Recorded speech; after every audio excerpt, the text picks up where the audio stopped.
Señoras y señores, muy buenas noches. Bienvenidos a que hablemos de salud mental. Señores televidentes, buenas noches. Nuevamente en su programa Hablemos de Salud Mental. El día de hoy vamos a concluir el tema de esquizofrenia que hemos estado en las últimas semanas. De hecho, hoy vamos a dedicarle a la parte de tratamiento, pero creo que vale la pena que hagamos un pequeño resumen de lo que hemos hablado las semanas previas. La esquizofrenia es uno de los trastornos psiquiátricos más terribles, dado que ataca alrededor del 1% de la población y tiene un enorme impacto en la vida de los pacientes y yo diría también de sus familias. Los pacientes que padecen este trastorno tienen básicamente dos tipos de síntomas, unos llamados síntomas positivos y otros que se les ha denominado síntomas negativos. Los síntomas positivos son los más llamativos, los que hacen de la esquizofrenia una enfermedad muy escandalosa. Son los delirios. Delirios son pensamientos o creencias o ideas que son vividas como si fueran una verdad absoluta, pero que no es real.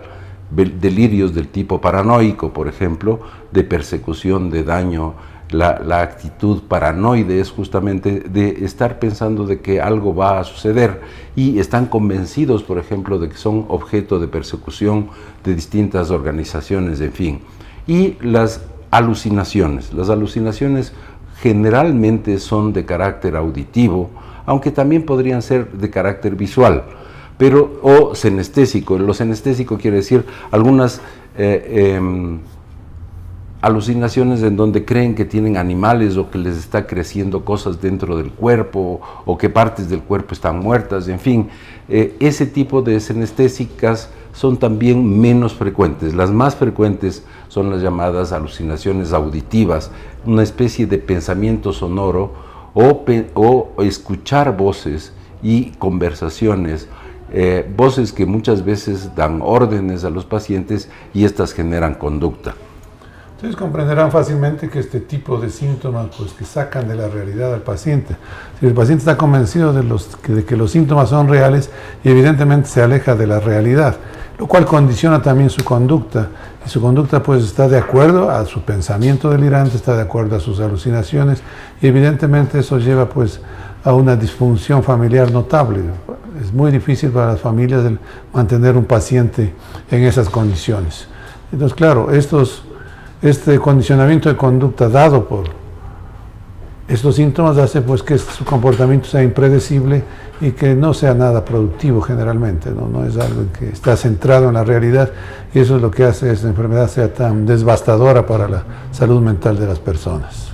Como decía el doctor Gallegos, es devastadora incluso por la edad de inicio, porque en esa edad, alrededor de los 15, 16, 17, 18 años, la mayor parte de las personas no han desarrollado ni siquiera las suficientes habilidades sociales, no han desarrollado una formación académica que les permita enfrentar la vida, y por eso se ha hablado de la esquizofrenia casi como una injuria en la biografía, una alteración completa en la biografía de las personas, porque lo que se hubiera podido esperar de esa persona es muy difícil que se llegue a conseguir precisamente por el aparecimiento tan temprano. Hay también cierto grado de fantasía en relación a la esquizofrenia, de que son gente muy inteligente que se van deteriorando con el paso del tiempo. De hecho, el nombre original de esta enfermedad era demencia precoz, es como ir perdiendo las funciones intelectuales precozmente, pero eso más bien estaba relacionado a la hospitalización temprana y la institucionalización que tenían este tipo de pacientes, especialmente en siglos anteriores. Yo creo que el advenimiento de nuevos fármacos, de nuevos medicamentos y entender una serie de fenómenos que nos han aproximado a tratar de explicar el fenómeno esquizofrénico han variado mucho el pronóstico en este tipo de deterioro cognitivo que se denominaba demencia precoz. Sí, yo creo que también la misma evolución del cuadro, ¿no? Evoluciona hacia los síntomas negativos que tú mencionabas en un principio, eso lleva a tener un deterioro cognitivo que hace que disminuyan las capacidades, que disminuyan las habilidades y que evidentemente se semeje a un cuadro de demencia. En programas anteriores hemos tratado justamente las demencias que se dan en otras etapas de la vida. Entonces aquí como una demencia temprana, por lo temprano que comienza la enfermedad, por factores como la hospitalización forzada, la institucionalización y la evolución misma de la enfermedad. Entonces de esos delirios floridos, de esas alucinaciones, pues el pasar más bien a una apatía, una abulia, a un desinterés, a un ensimismamiento, un aislamiento social, pues evidentemente también contribuye a que los pacientes se vayan deteriorando en sus habilidades cognitivas y sociales, ¿no? Y son justamente estas los síntomas de las denominadas síntomas negativos. Los síntomas negativos serían la apatía que tiene el paciente esquizofrénico, es una especie de quemi-importismo, de una actitud apática ante casi todas las cosas, una abulia, una pérdida de la voluntad y un deterioro en sus relaciones sociales que les lleva a ser menos productivos. Esta gente tiene poca iniciativa. Alguna vez en México, por ejemplo, se desarrollaron un programa de granjas en donde se suponían que iban a ser autosustentables con la participación de los pacientes esquizofrénicos que estaban institucionalizados. Se esperaba que unos se hagan cargo de las gallinas, de unos puerquitos, de unas vacas, y se esperaba que se tenga leche, se tenga huevos, se tenga una serie de cosas. Y claro, esto era en sentido ideal una maravilla, es decir, los pacientes iban a estar recibiendo una atención médica y también una especie de programación dentro de las actividades diarias que harían a la granja autosustentable. Esto a nivel ideal sonaba precioso, pero al año se dieron cuenta de que el que estaba encargado de las gallinas no había perdido cuenta en absoluto de si existían o no existían gallinas, las vacas se habían perdido, en fin, nadie tenía ningún interés y mantenían una apatía permanente, lo cual fracasó un proyecto que en el papel sonaba muy lindo, ¿no? Sí, se han hecho en varios sitios se han hecho estos intentos de que el paciente socialice nuevamente, de que se interese en algo, de que tenga algo en que ocuparse, de que no esté simplemente vegetando dentro de los hospitales. Y una época, pues, la psiquiatría, pues, fue muy dirigida hacia eso, ¿no? Hacia tratar de la rehabilitación, la reinserción social del paciente esquizofrénico a través de este tipo de experimentos, de este tipo de propuestas como los hospitales granja, que yo creo que en algunos sitios tuvieron acogida, pero en ningún sitio a la final pues pudieron perdurar por estas razones que tú has mencionado.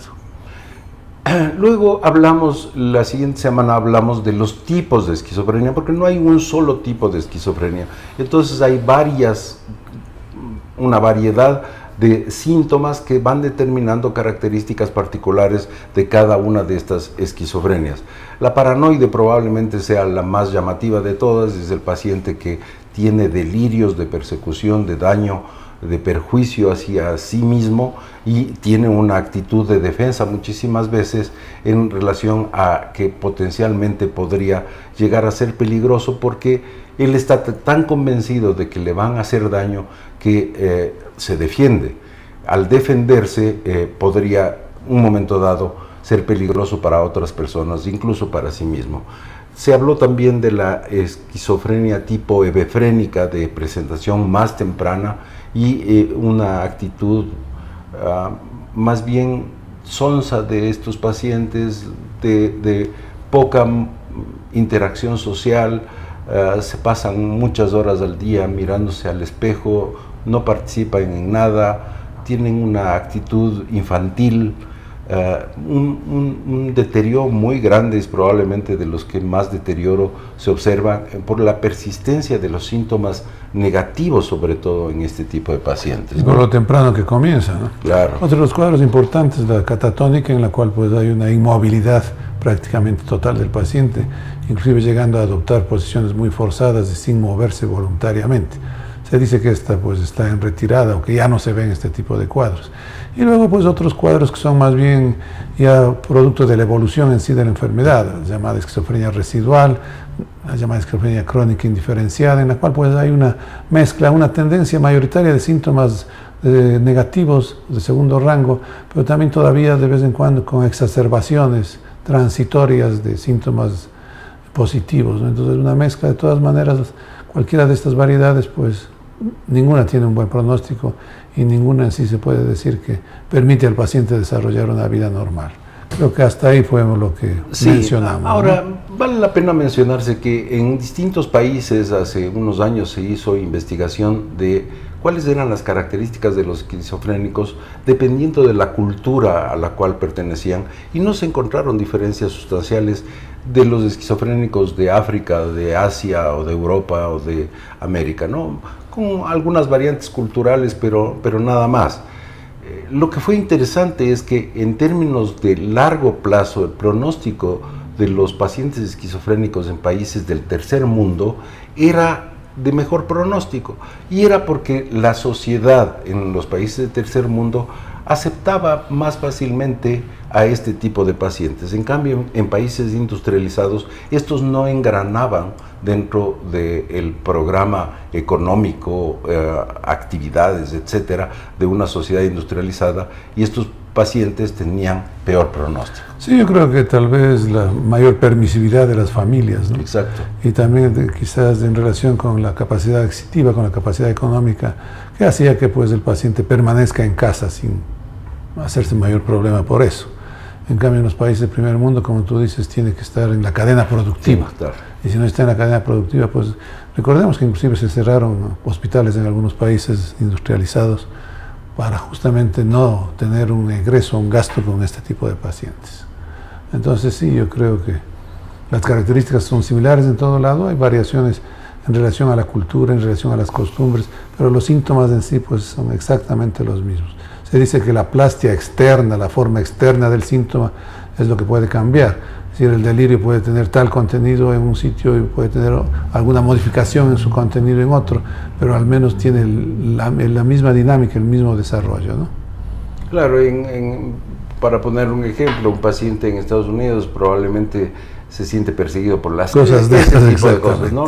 La plastia externa, como se acaba de decir, era lo que cambiaba, pero el contenido, el núcleo es exactamente el mismo. Ahora, en cuanto a tratamiento, el tratamiento de estos pacientes y la investigación de cuáles son las causas ha sido impresionante.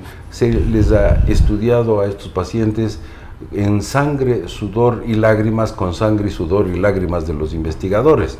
Se le ha investigado en sangre, se habló de una mancha rosada, se hablaba de que un hongo alucinógeno especialmente utilizado en México, que era el peyote y la psilocibina, era exactamente lo que producían cuadros similares a los de la esquizofrenia cuando se consumían este tipo de hongos.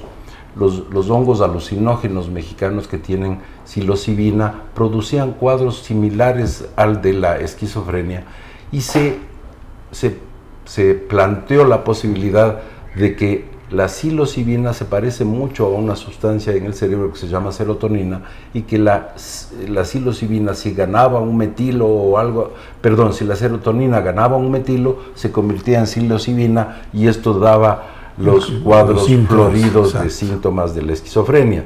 Eso nunca se llegó a probar, no es una teoría de las muchas falsas que se han hecho en torno a la esquizofrenia. El LSD, el famoso ácido lisérgico, también fue utilizado como producir esquizofrenias de bolsillo y ver cuáles eran los cambios a nivel metabólico, cambios a nivel cerebral que se daban, y tampoco se llegó a ninguna conclusión, excepto que algunos de los que consumieron los ácidos no regresaron del viaje. Nos vamos a unos anuncios y regresamos con ustedes en un minuto.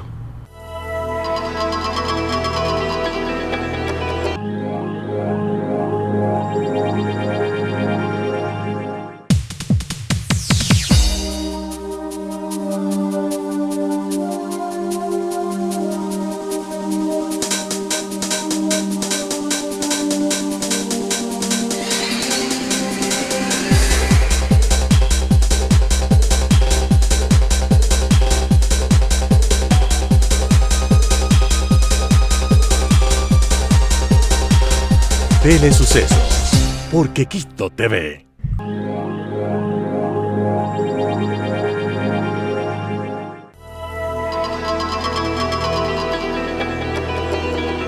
Bien, estamos con ustedes nuevamente. Estamos revisando las teorías que explicarían la esquizofrenia y algo en relación a su tratamiento. Sí, teorías ha habido pues de todos los cortes, no solo estas que tú explicabas, sino siempre se han centrado, yo diría, en la investigación de aspectos neuroquímicos del cerebro. Ustedes comprenderán que es muy difícil acceder al cerebro humano en el paciente vivo. Inclusive se dice que los estudios post-mortem no revelan en sí con fidelidad lo que ahí sucede, porque ya simplemente se alteran desde el método que se utiliza para fijar el tejido. Entonces, con todas estas dificultades, de todas maneras se ha investigado mucho respecto a cambios neuroquímicos que aparentemente se darían en el cerebro y que serían los responsables de los síntomas. Entonces se ha hablado de alteraciones en un neurotransmisor, en una de esas sustancias que todos tenemos en nuestro cerebro, que se llama dopamina. También durante mucho tiempo se habló de los cambios en la concentración de dopamina, serían los responsables de los síntomas positivos y de los síntomas negativos. Y es más, muchos de los medicamentos utilizados para intentar tratar esta enfermedad se basaban justamente en la acción sobre este neurotransmisor.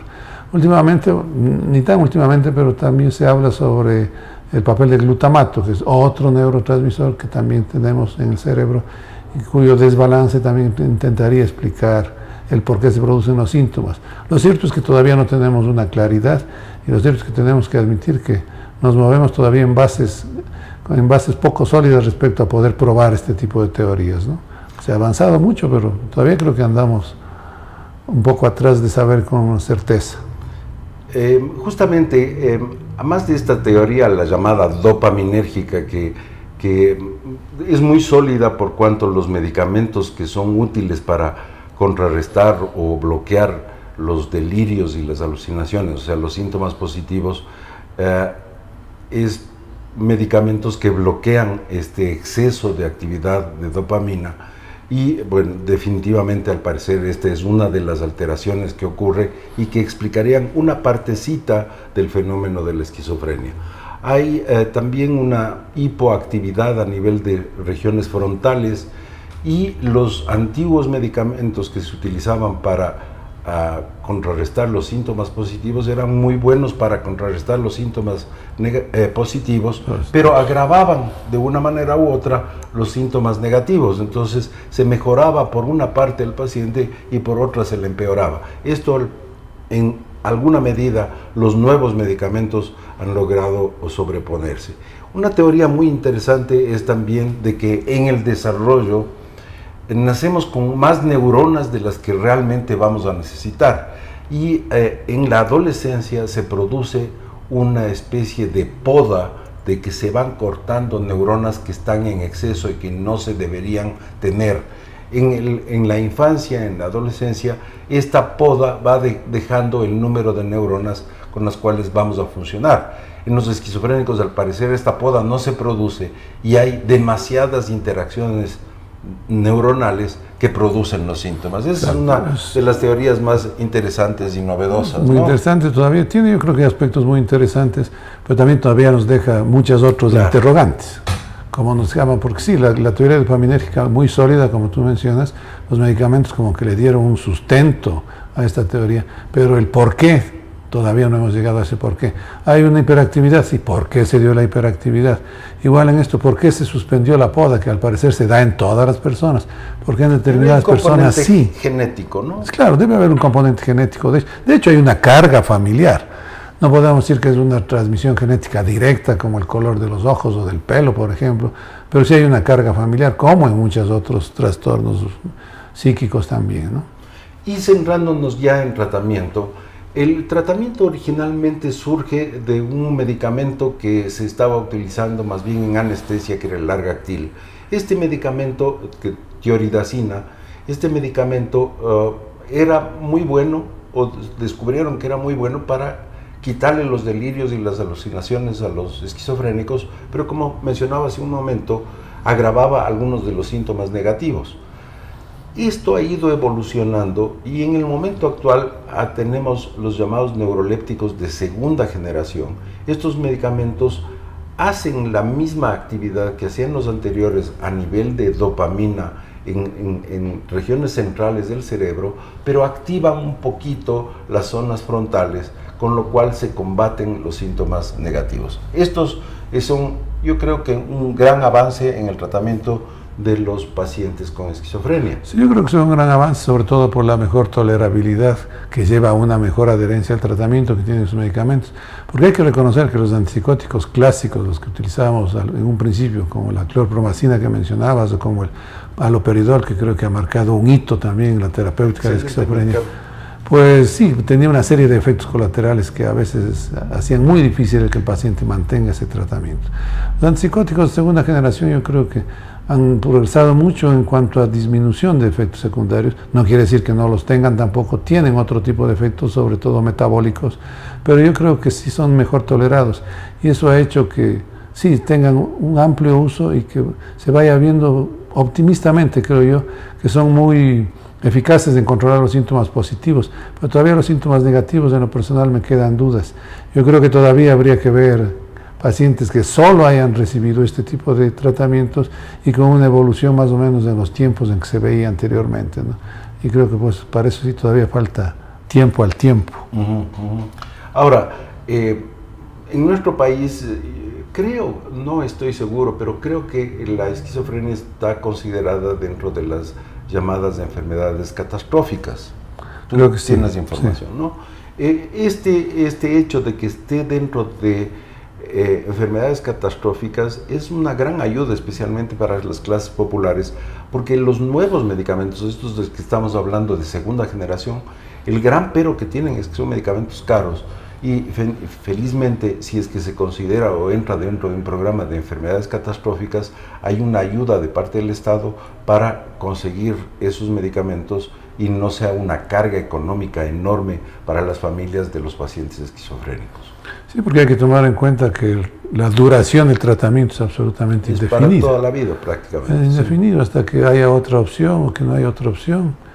Entonces sí hace eso difícil de que haya adherencia también. Tomando en cuenta que en las clases económicamente menos favorecidas como que se ve con mayor frecuencia también este tipo de enfermedades, ¿no? Aunque parece que hay sesgos en los datos estadísticos, pero yo creo que sí va por ese lado. En ese dato estadístico unos estudios muy interesantes que dicen justamente que las clases menos favorecidas desde el punto de vista económico y social terminan en ese estado porque seguramente en generaciones anteriores hubo esquizofrenia en algunos de esas familias, ¿no? Es decir, y el hecho de haber tenido un paciente o tendencia familiar a la esquizofrenia va haciendo que vayan cayendo cada vez en estratos sociales con menos capacidad económica, claro, porque son gente que no trabaja, no produce, entonces la siguiente generación igual no un produce. gasto enorme para esa familia.